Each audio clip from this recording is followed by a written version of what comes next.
They offered a vision of love, harmony, and a vision of a large, happy family. A bunch of folks sitting on the porch, laughing together, raising children, and growing old together. That was the narrative we were given. But what if the dream had never existed? What if, through the weeping and well-crafted admissions, the very individuals presenting themselves as victims were the ones secretly unraveling it all? Hello, I'm Monica, and welcome back to Sister Wives Underground. Before we continue, consider this. When did you stop trusting the narrative they were selling? Because today, we're taking a closer inspection. We're pulling back the curtain and seeing what's actually been occurring.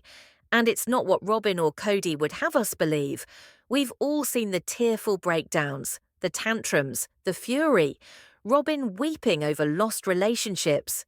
Kody screaming of betrayal. But if you search for answers beneath the surface, something feels amiss. The people who spoke most about the family were usually the ones controlling and isolating those around them.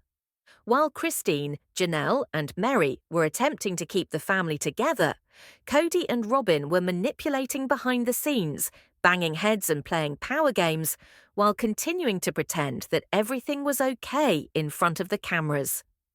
This is not a tale of shattered hearts. It's a tale of control. It's about appearances being more valuable than truth and the way a person can arm with emotion when they're aware they're under observation. In this video, we're not buying the doctored version anymore. We're going to examine what actually transpired, what we really saw on screen, and ask the question that nobody within that family wants to utter. What if Kody and Robin weren't the victims at all? What if they were the perpetrators of it all? Look back at the beginning, when Meri and Robin were allegedly close. Meri was the first wife, the one who legally divorced Kody so he could adopt Robin's children. That kind of sacrifice doesn't come without abiding faith in the family vision, and for a time it appeared as if Meri really did have a place in Robin's life. She appeared, she assisted, she loved Robin's children as if they were her own. But times changed. Robin, who was always declaring the need to keep the family intact, began to slowly distance herself. Not only from Meri, but from Christine and Janelle as well. And no one appeared to question it, at least not on camera. So now we must ask ourselves, was the dream ever a reality? Or was it all merely an expertly crafted illusion? She raised those kids, plopped them into bed, cared for them, and loved them as her own. But gradually, she was edged out.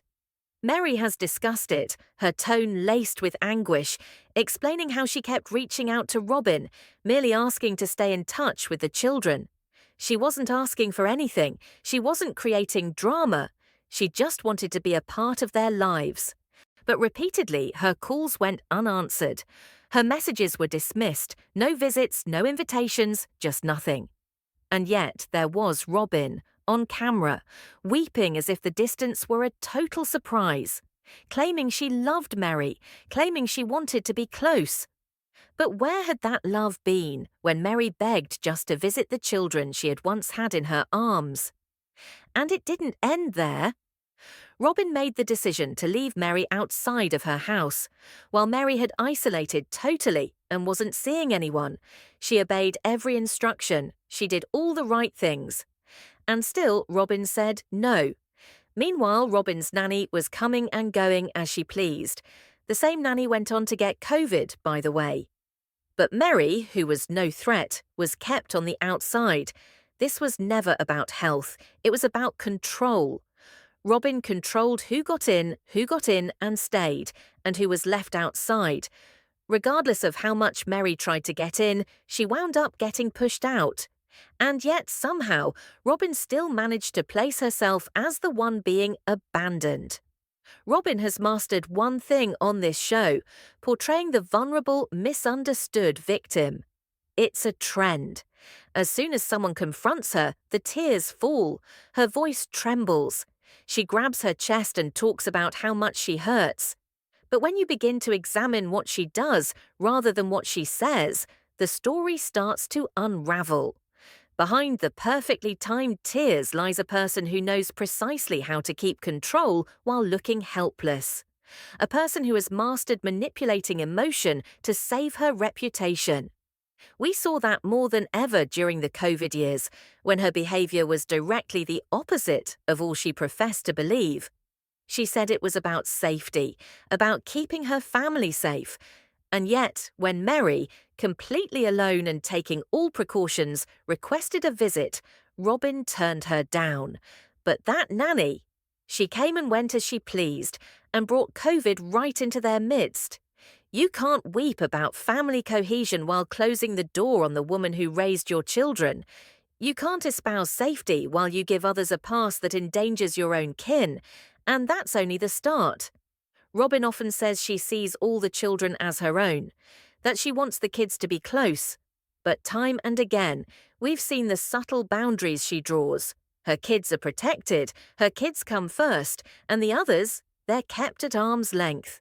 Robin prioritized her children, and that's her prerogative as a mother. But let's not pretend it was ever a joint family after that. The truth is, she made decisions that placed the rest of the family at arm's length. She sent her children to live with her mother on her honeymoon. She used nannies rather than merging her household with the other wives. The kids didn't spend their childhood together like the family originally vowed they would. And now Robin comes around and accuses everyone else of the lack of connection. She stages it as heartbreak, as vulnerability. But actually, it's an act. It's not about being emotionally available. It's about employing emotion as a defense to deflect responsibility. And for years, the performance enabled her to escape having to take responsibility. But raw footage doesn't lie. And as for Kody, his anger, his self-destruct, wasn't ever about love lost. It wasn't about heartbreak. It was about losing it. You can detect it in his voice whenever he speaks of Christine, the tension, the resentment, the bitterness. "I've been sucking it up with her," he once said, like loving her was some heavy weight he carried silently. But that was not love. That was sacrifice disguised as control. What Kody really mourned wasn't Christine. It was the fact that she stopped playing by his rules. The moment she stood up and said, "I'm done," he didn't break down in sorrow. He exploded in anger because she made a choice. She walked away on her own terms. She didn't beg. She didn't ask for permission. And that shattered his sense of dominance. With Janelle, it's not the same. He's mad, sure, but there's uncertainty.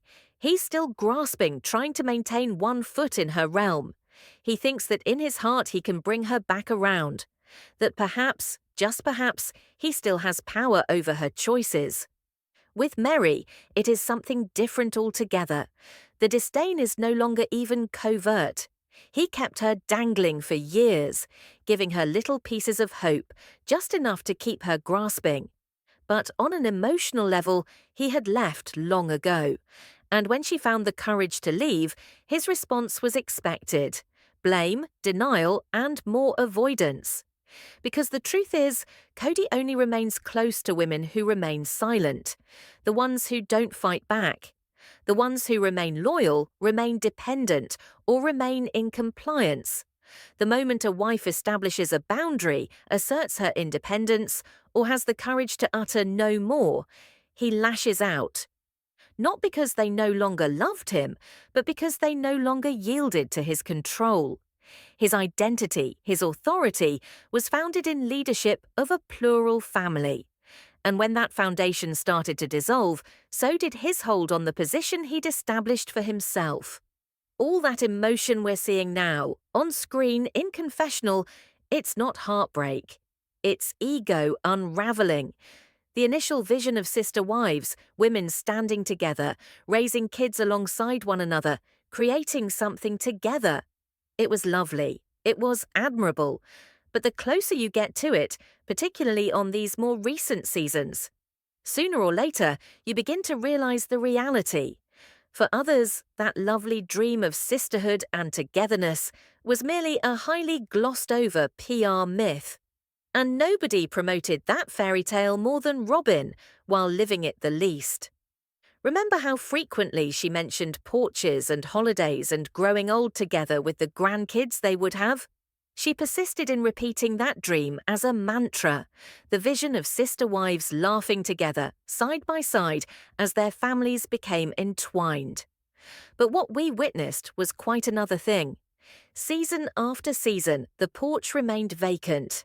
No holiday meals with all of the wives sitting around, no co-parenting, just space, alienation and excuses, followed by tears that always seemed to come out whenever there were cameras present.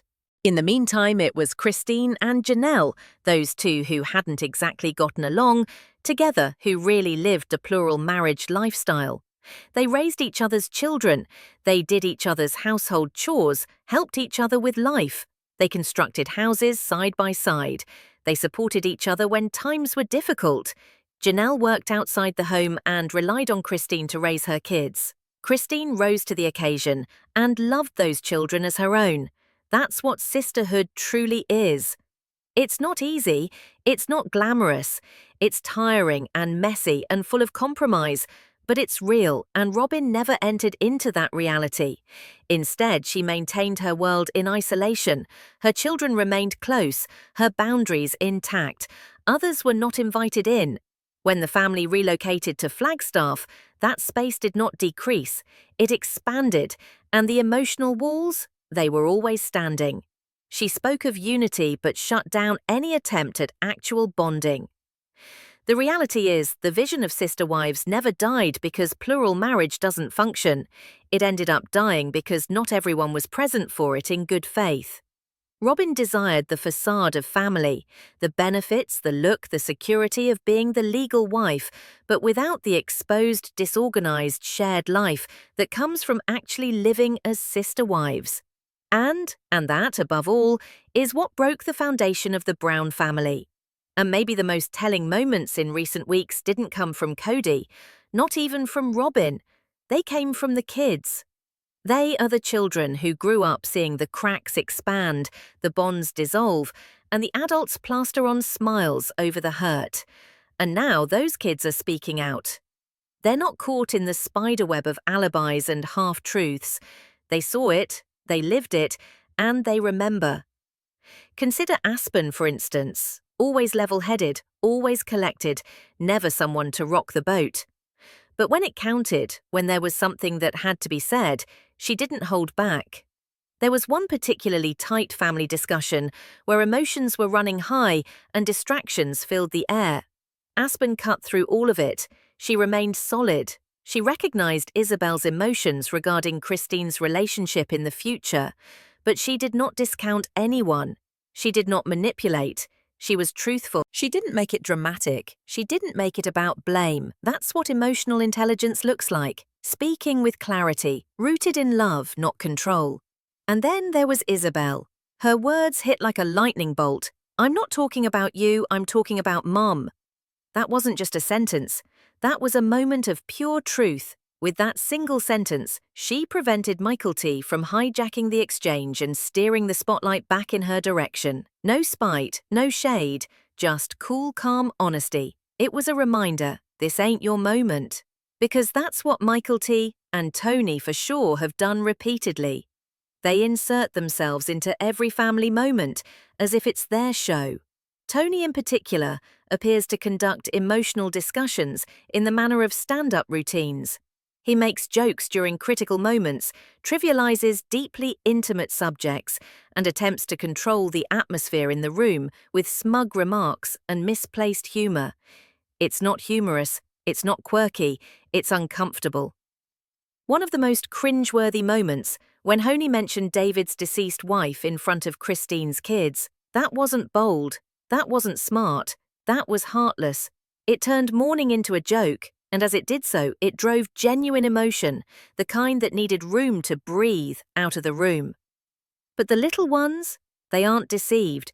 They've noticed the difference. They know who really came, who wiped away their tears, who hugged them when the cameras weren't on, and they know who simply performed, smiling for the camera while with one foot still in the door. These children were raised amidst emotional turmoil, yet it is they who are being most clear. While the grown-ups rushed to save face, rewrite history, and hold on to roles that no longer work for them. It's the children who are quietly dragging the truth into the light. Because what we're witnessing in Sister Wives isn't just the breakdown of a plural marriage, it's the collapse of a carefully crafted illusion, a fantasy that was never built on love, but on survival. For decades, we were presented with the idyllic image, a cohesive family, happily smiling on porches, having holidays, raising kids together. But if you turn back, truly go back, and look, you'll find it. This wasn't harmony, this wasn't connection, it was emotional, financial, and sometimes even spiritual survival. Robin wept for sisterhood and repelled others. Kody preached leadership while holding the money, hugs, and access to the children in a tight fist. Meri was excluded. Christine was cast aside. Janelle was tolerated only because she didn't rock the boat, until she did at last. And in the midst of it all, the children were caught in the middle. This was never a united family. It was a dysfunctional hierarchy, held together with control, dependence, and silence. But when Christine walked away, she did not merely change her life, she shattered the illusion. Her power, her boundaries, shattered the mask. She wasn't leaving love behind, she was leaving a cage behind. And all of a sudden, the smiley time perfection couldn't cover the cracks anymore. Now it's the next generation, Aspen, Isabel, even Payden, attempting to build something new. Not an image, not a brand, but genuine relationships, genuine healing. They deserve better than what they were left. If this resonated with you, if you saw yourself in any of these moments, leave a comment below.